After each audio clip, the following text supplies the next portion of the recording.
entre Mohamed Salah et Riyad Mahrez, qui a le plus marqué l'English Premier League?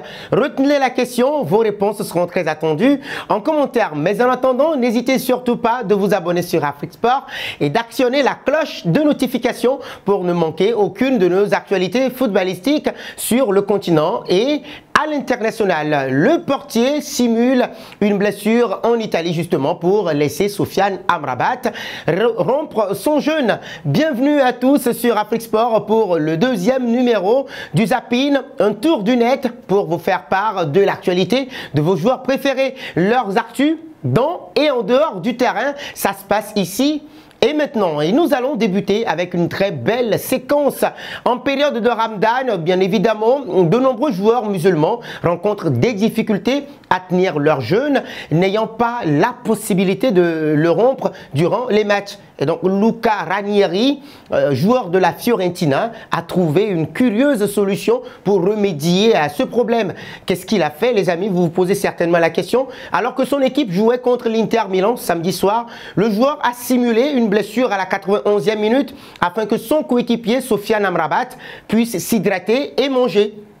Très bien, très ingénieux. Contrairement à l'Italie, l'Angleterre a pris la décision que les rencontres de début de soirée contiendraient des pauses afin que des joueurs puissent rompre leur jeûne. Mais une réaction aux nombreux débats, en tout cas, qui avaient agité la Premier League ces dernières années. L'Allemagne également s'est adaptée dans ce sens.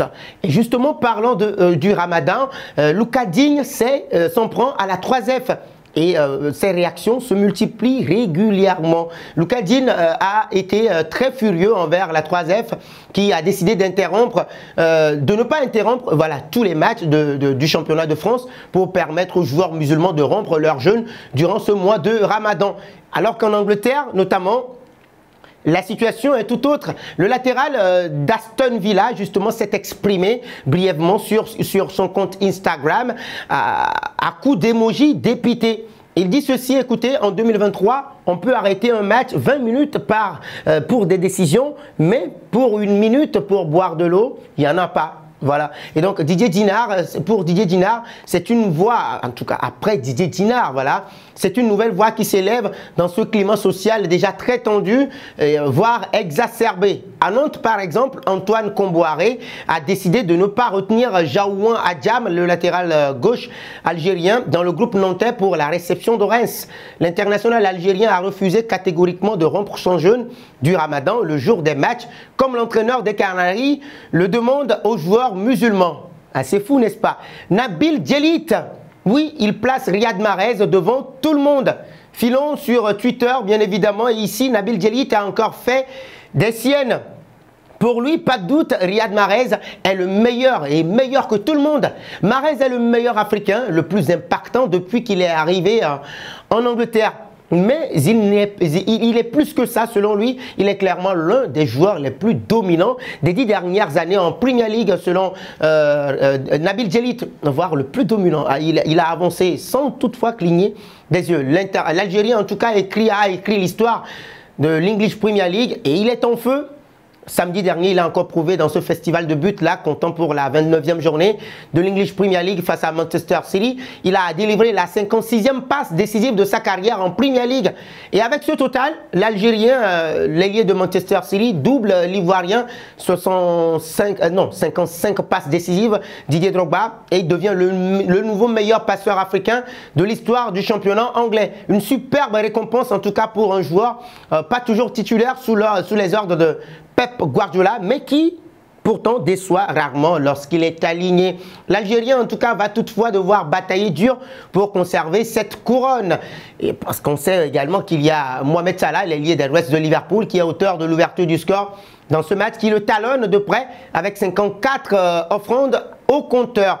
Donc voilà qui promet un duel, un duel dans les prochains mois et dans les prochaines saisons. Avec 132 buts au compteur, le Pharaon peut de son côté se montrer serein quant au titre de meilleur buteur africain de l'histoire de la Premier League. Comment l'entrevoyez-vous les amis? Vos réactions en commentaire. La Premier League célèbre justement Pep Guardiola, nous restons toujours là en Angleterre et sans Hollande, Manchester City a pulvérisé Liverpool, nous l'évoquions tantôt, 4-1 et maintient le suspense dans la course au titre avec Arsenal qui joue. Voilà, dans quelques instants, les Sky Blues reviennent provisoirement à 5 points des Gunners. Les Reds ont pourtant mené au score avant de se faire égaliser ce but avant la pause. Mais la tornade, oui, bleue a tout simplement amassé. Mahrez, De Bruyne et Gundogan ont détruit complètement tout sur leur passage avec 3 buts en deuxième période. Une victoire, mais pas que, hein.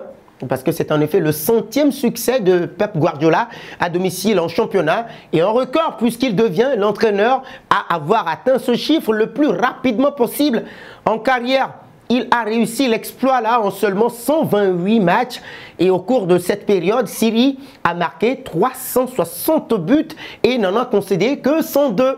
Pep Guardiola a mené son équipe à 4 reprises de l'English Premier League, ça vous le savez, en seulement 6 saisons, ce qui fait la période la plus réussie de l'histoire du club. Détenteur de ce record jusque-là, Arsène Wenger a besoin de 139 matchs, et il a eu besoin de 139 matchs pour atteindre 109 victoires en Premier League. De quoi vous demandez, oui les amis, Pep Guardiola est-il le meilleur entraîneur de la Premier League? Vos réponses seront très attendues en commentaire. N'hésitez absolument pas. Et nous arrivons ainsi au terme de notre zapping que nous bouclons avec la question du jour. Rappelez-vous, je l'avais évoqué d'entrée de jeu, entre Mohamed Salah et Riyad Mahrez, qui a le plus marqué l'English Premier League? Vos réponses seront très attendues en commentaire, mais en attendant, n'hésitez surtout pas de vous abonner sur Afrique Sport et d'actionner la cloche de notification. Nous vous quittons avec une séquence émotion. C'est aujourd'hui l'anniversaire d'Abdelrak Nouri, né le 8 juillet 2017. Il était titulaire dans un match amical avec l'Ajax Amsterdam face au Werder Brême. Et à la 72e minute, le joueur s'écroule au sol. Le match est alors arrêté, évacué par hélicoptère vers l'hôpital d'Innsbruck. Le joueur frôle la mort. Il est victime d'une arythmie cardiaque. Son cerveau a cessé de fonctionner en raison d'un manque d'oxygène, entraînant de graves lésions cérébrales permanentes. Aujourd'hui, même s'il est resté alité, Nouri va beaucoup mieux. Nous lui souhaitons une meilleure santé. Au revoir et à très vite.